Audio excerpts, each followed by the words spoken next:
Everybody, Father Peter here. Happy, kind of weird Thanksgiving. I mean, let's just face it, it's kind of weird. The pandemic makes all things kind of weird.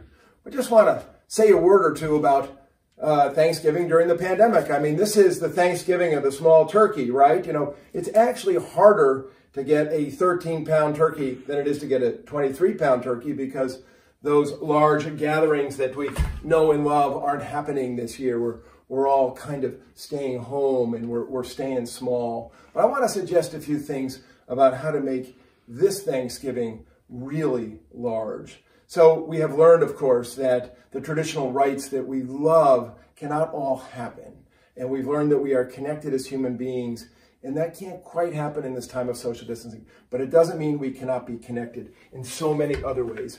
Okay, so we think of Thanksgiving as a feast of the stomach, right? And this is how so many of us feel after the Thanksgiving meal. But what I would like to suggest is Thanksgiving is a feast of the heart, and that is the way to a happy, holy, and wonderful Thanksgiving. So I want to show you a piece of scripture. I came upon this with another pastor talking about it, and I was really taken with it.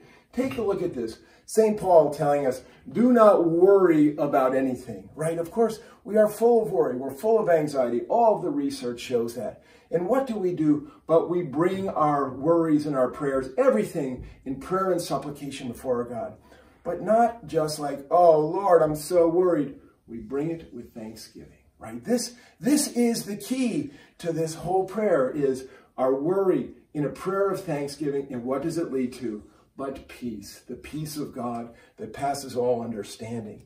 That is where we can feast. So how can we feast on the peace during this feast of turkey croquettes and large turkeys? So here's how it goes. List 10 things that you're thankful for. Hey, during this season of the pandemic, I think probably number one for all of us is that we're alive.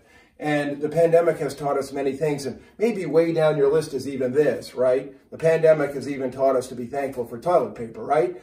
Things we've learned during the pandemic are incredible. The second thing is, this is not just about the stomach. Thanksgiving is really about the heart, right? The attitude of gratitude. And it's not about the closed-in heart. It's about the opened-up heart. And so use your body in your prayer. Lean your heart back. Open up your hands. Open up your heart and give thanks, right? It's a beautiful, beautiful thing. You can almost feel the grace of blessing come and go and come and go.